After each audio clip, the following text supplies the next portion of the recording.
Stain hasn't put out an album in a very, very long time. It's what, been a 12-year hiatus, but now the new album, Confessions of the Falling, 12 tracks.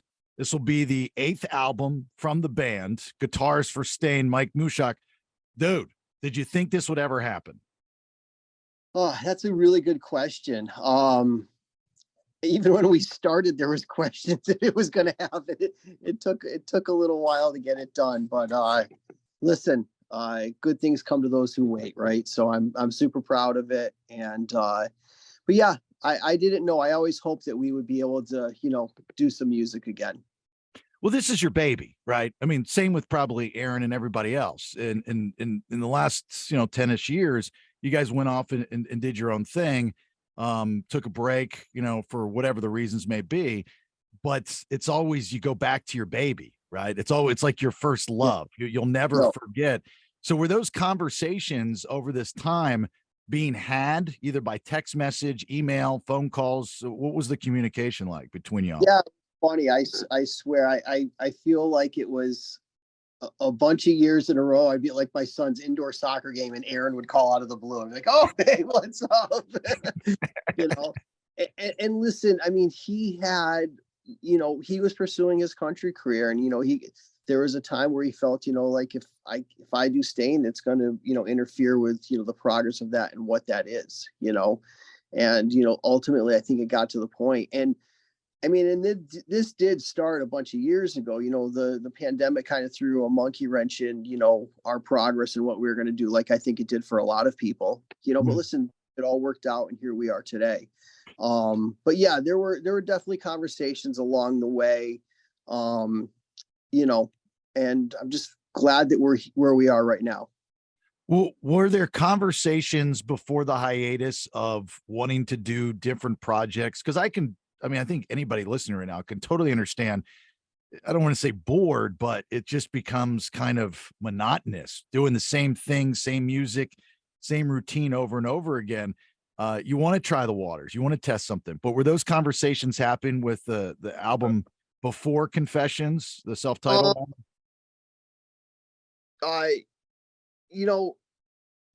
I didn't feel that way. I was perfectly happy doing Stains. I mean, it was, Sorry.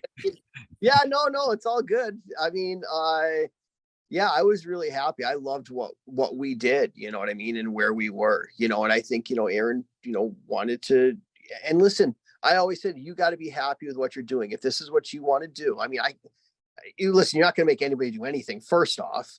And, you got to be happy with what you're doing. And there's no sense of somebody being in a band and doing this. And that's why I always said, even when we went to do this again, it was like, you got to want this, you know what I mean? This has got to be something that you want, because I don't want to go into this and, you're, not happy doing it, because everybody's going to know that, you know what I mean? You're not enjoying it and enjoying doing it again. So, yeah. So what do you do? Aaron calls you, says because you guys met up back in like 2017 for the charity gig for his charity, right? That was the last time you guys are all on stage. Yeah, we did. In fact, it was funny. I was just doing a thing, and I was just talking about that. Sorry, I'm gonna tell it quick. We haven't played together in years, and I remember being on stage and just playing with him again. And I don't know if I had forgotten or I took for granted how good of a singer he is, but I remember walking off stage that day and like saying to like my wife, I'm like, oh my God, man, he's so good. You know what I mean? His voice is just, I don't know. He's just, and listen, I feel fortunate. I play with, Adam Gunn, who's, I think also, I mean, those, two of my favorite singers. So I feel very fortunate to, be playing with those guys and feel the same way. But anyways, it was that 2017 thing though, kind of did open my eyes. I was like, wow, man, this is, it was great to be playing that again. But what really led to this coming back, honestly, was, I mean, I want to say there's a gentleman named Ben Kitterman who now manages the band, who played with Aaron for years and kind of transitioned from playing with him to managing him. And I mean, Ben kind of enabled all of this and really pushed for this to happen and really helped bring everybody together and make it happen. So does everybody put on the brakes like you? I mean, you've got the other projects, Saint Asonia and Newstead. So you just say, hey guys, I Stain's my baby, my number one, my primary. I got to put whatever's on this on hold. I got to go. We're recording. Well, the Jason thing for me was like a year. That was 10 years ago. Actually, that was 2013. I got to do that. And, I know Jason's making music again, which is fantastic. I mean, the guy's so talented. And I mean, I was just really, really, thankful and fortunate to be a part of that when I was, and really enjoyed it. And love Jason. And, Santa Sonia, yeah, I just did a tour and I wasn't able to be on it, but I did help, play on the new record and the new songs. But yeah, it's kind of what it is. I mean, I said to Adam, and they have a great guy filling in, Travis, who used to play with Kale and Cody in Art of Dying. And so yeah, they're doing that, and Adam and I still talk, and we'll figure that out, and I'll do what I can, but yeah, Stain's kind of the thing that, we started. I mean, dude, it's been almost 30 years. Oh yeah. I before we started this, we're talking about, we're trying to figure out what year it was. I think it was like 2005, where I'm talking to, it was both you and Aaron, I believe, on the Lennon couch at the Hard Rock Live in Orlando, Florida. We couldn't figure out the year. It was so long ago. I think that was filmed for MTV too, if I remember correctly.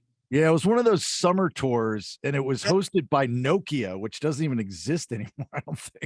Yeah, no, that's why I remember that. Yeah, I mean, because it's been a long time since we played there. Yeah. Who was the first to throw out the "it's been a while" joke for the hiatus on the album? Do you remember? I actually just try to let those, in one ear out the other. You know Probably. what I mean? Yeah. I didn't want to pop it, I figured it's been popped enough to you, but I was curious. It's like, there had to have been that first time, it's the first time you hear a joke, any joke, and you just don't think about it. You're sitting in the studio and somebody goes, "Oh, it's been a while, 12 years for," yeah, no, totally. Kind of yeah. Yeah. So obviously Stained and Aaron Lewis in particular have a style of music. That's why people love you. That's why you guys have been so successful for all these decades. This album, I'm assuming, is still got that very emotional, personal connection, right, with the audience. I mean, Aaron's lyrics on some of these songs, I'm like, I don't know, there's enough therapy in the world to could kind of dig into some of them, you know what I mean? I'm just like, wow, still there.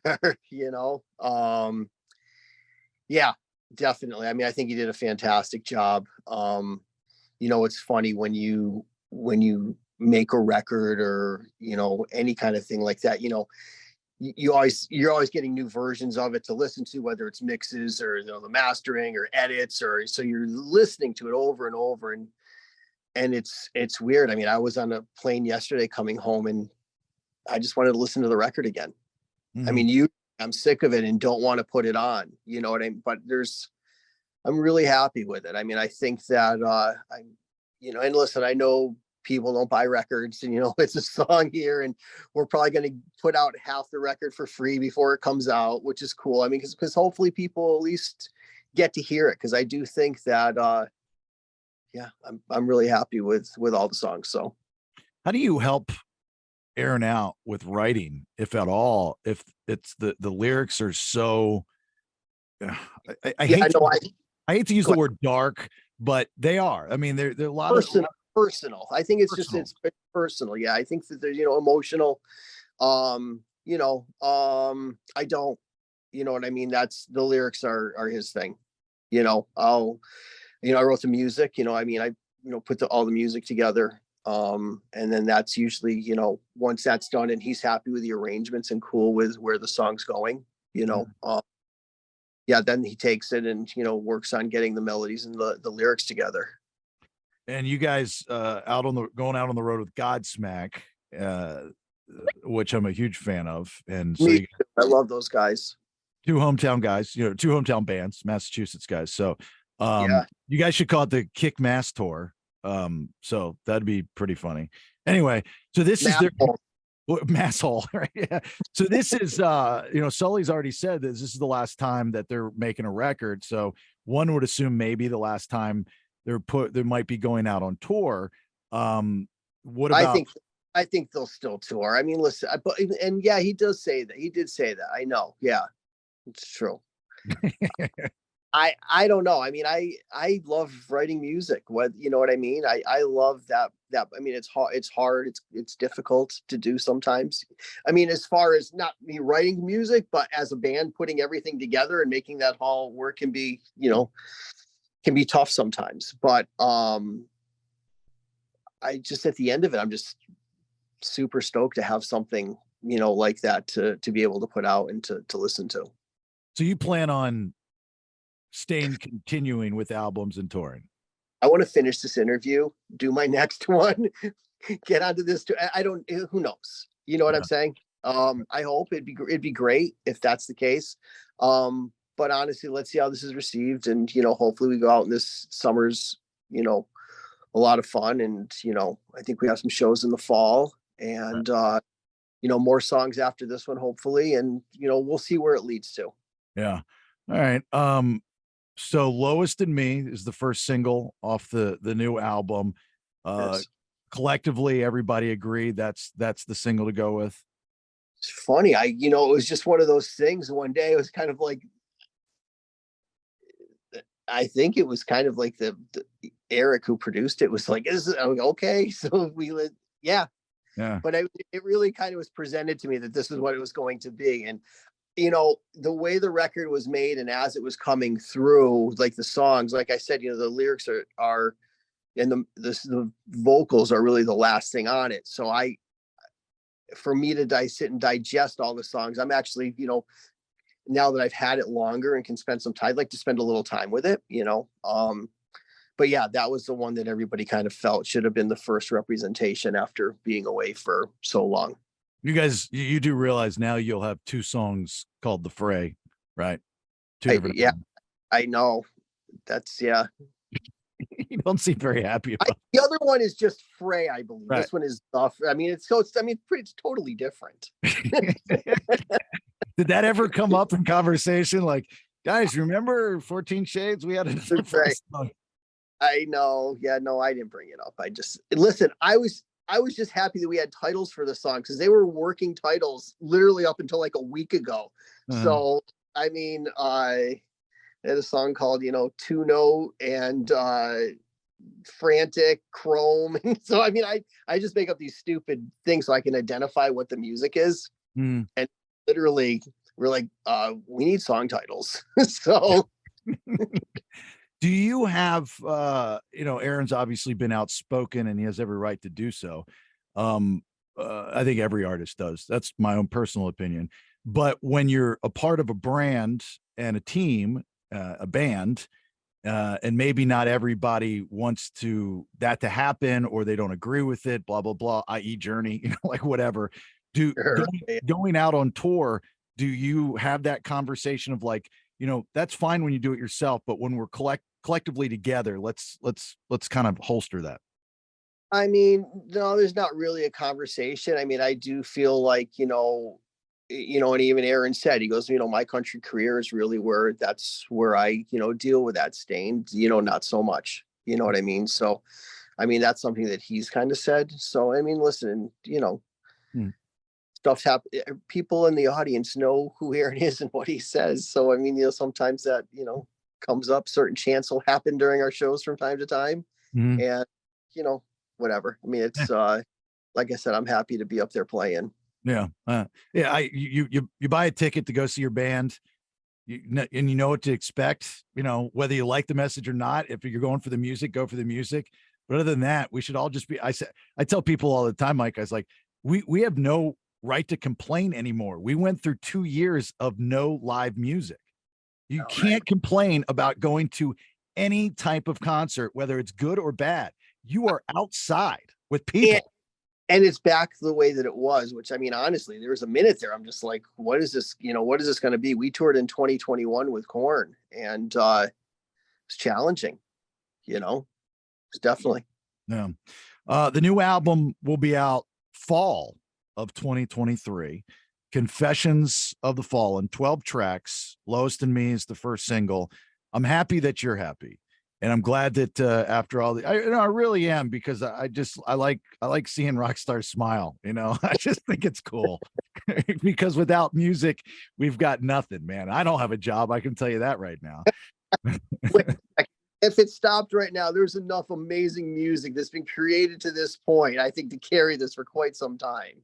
Is there another, just before I let you go, is there another artist that if you were, because Saint Asonia is considered a super group, so to speak, right? So like, is there another artist or artist that you'd want to work with and put together a band?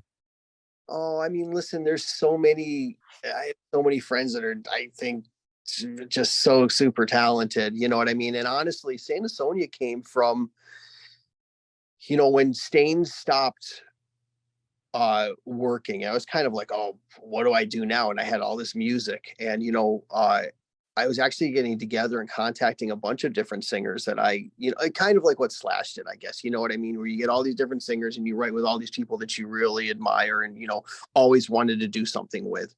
And Adam was one of them, and it just turned out that turned into more. We had demoed a few songs. His label at the time, Capitol, had heard it, and they wanted to make a band out of it. So that project that I was trying to do kind of ended up becoming Saint Asonia. And I kind of dropped everything else that I was doing and was just stoked to and loved what Adam and I were writing. That's cool. Hey, can you tell me who else you were talking to? Just out of curiosity. Yeah, I know. Sure. Sean from Seether, I wanted to. I mean, Chester, rest in peace, was somebody I wanted to do something with. Ivan from Five Finger, I met with. Dave from Disturbed. I mean, there's a lot of different people, that I just love, and I just admire what they do and think they're super talented. I would have loved to have done something with Chino, who, Deftones were one of my favorite bands. Yeah. So there's just a lot of super talented people that we've, been with over the years. Jacoby. The list is so long. You just put together like the fantasy football team of rock stars right there. What I wanted to do, you know what I mean? That was kind of my hope, and like I said, I mean, what I was doing with Adam really, kind of just, really clicked, and we just kind of, that opportunity opened up and we just kind of followed it. That's awesome. All right. Well, thanks for answering that. I appreciate it. I'll let you go. Confessions of the Fallen for everybody. I gotta keep wanting to say it's been a while, but 12-year hiatus. It's been too long, I guess. There you go. You nailed it. Yeah. Been. I'm trying not to be cliche for you, Mike. Mike Mushok, guitarist for Stain. Best of luck with the tour. Best of luck with the album, and we'll talk soon, my brother. Appreciate the time, man. Thank you so much.